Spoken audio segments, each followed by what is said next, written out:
Hello everyone and welcome to the channel. I'm Emmanuel, I'm an Airbus pilot, and welcome to episode number 4 of your virtual Airbus A350 type rating.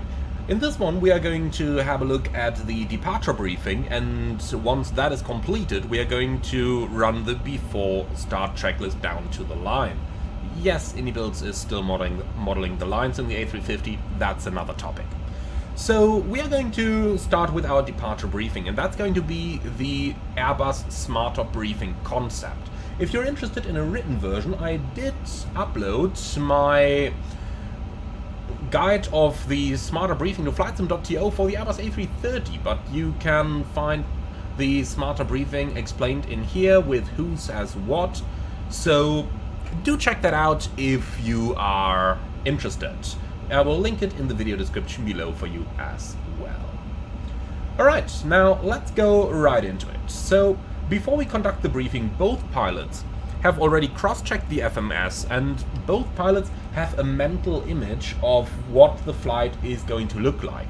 The briefing is then conducted to ensure that both pilots share that image. So it is assumed that you have already reviewed the charts, you did already take a look at your planned taxi route, and you did already check everything in the FMS.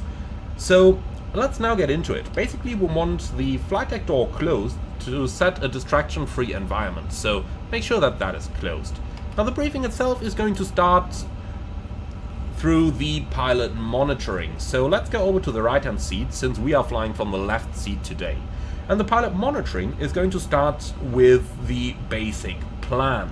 That's going to be your takeoff runway with the SID designator, which you can get right from down here in the FMS. So Istanbul 35 left, Tutbu for Delta departure, the first cleared altitude, which is 5,000 feet, the minimum sector altitude for today's departure.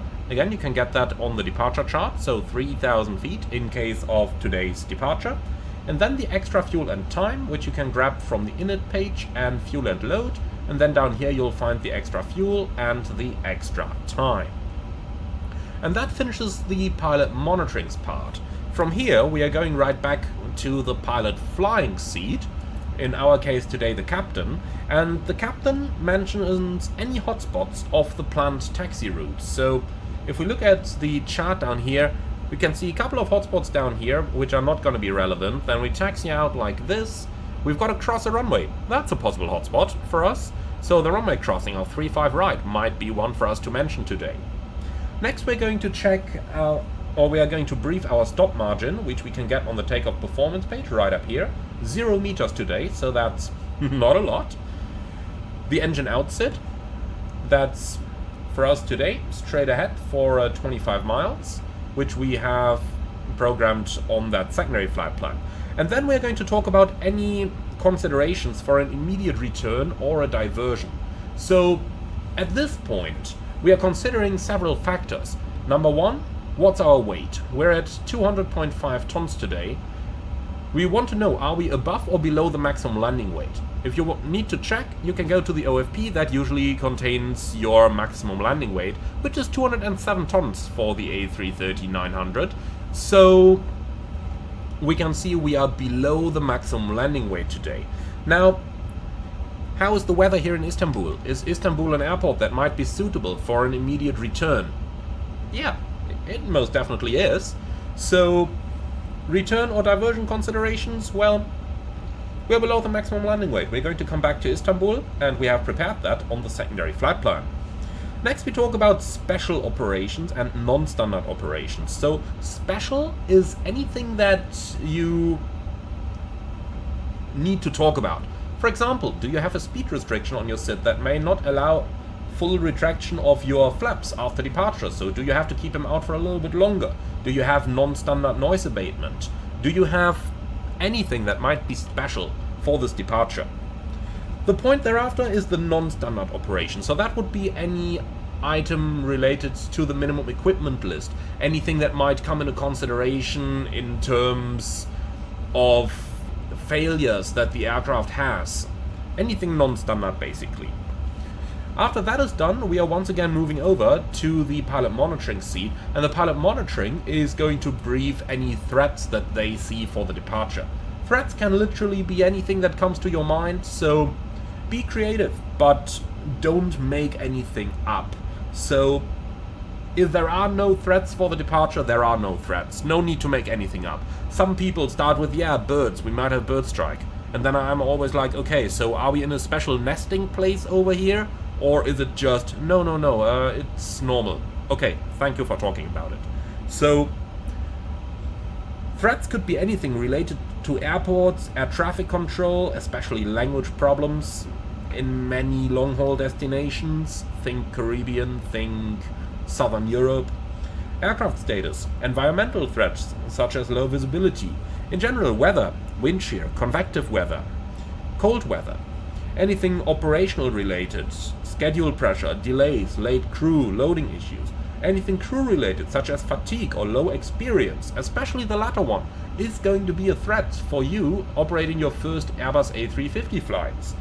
Or is there anything relating to the terrain that might be important for your departure? So that's the kind of threats that you're thinking about. In general, try to think outside the box, but don't make anything up that doesn't exist. Thereafter, the pilot flying is also going to list his threats, and then both pilots together are going to talk about mitigations against the threats. For instance, if you have identified high mountains as a threat for the departure, you might want to use the terrain display. But don't turn that on just yet, that happens later during the taxi. So, things like this. Are there possible wind shear conditions? Okay, then we might want to use full toga instead of using a flex temperature. These kind of things. And last but not least, you have the miscellaneous item, and that could basically be anything. So, miscellaneous could be, for example, the planned use of the automation. Do you want to engage the autopilot later than usual?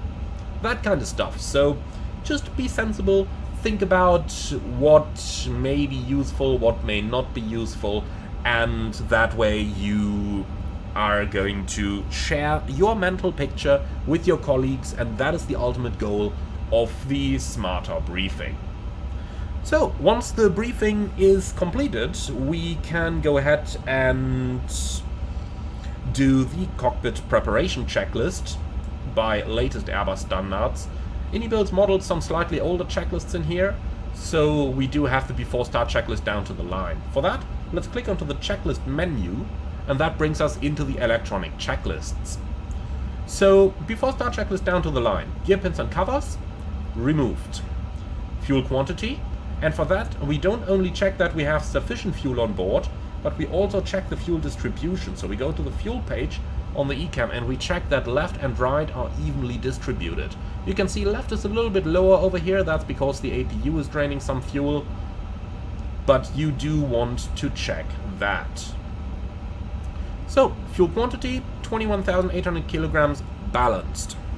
Takeoff data, and for that, I find it quite easy to go onto the performance page on the right hand side over here. Verify that everything is entered. So takeoff data, set. Barrel reference, you cross-check all three altimeters on the primary flight displays down here, so you don't look at the indication up there, you look at the indication down here, and then you also check the ISIS. And that's barrel reference, QNH 1034 set. And the other pilot also confirms the same. And that's the before start checklist completed down to the line. When the checklist is completed to a line, you need to manually remove it, so we could go back to the performance page, for example. If a checklist is completely completed, so once those items down here are completed as well, then the checklist would automatically close. Last but not least, we can see that we only had to tick 4 of those items.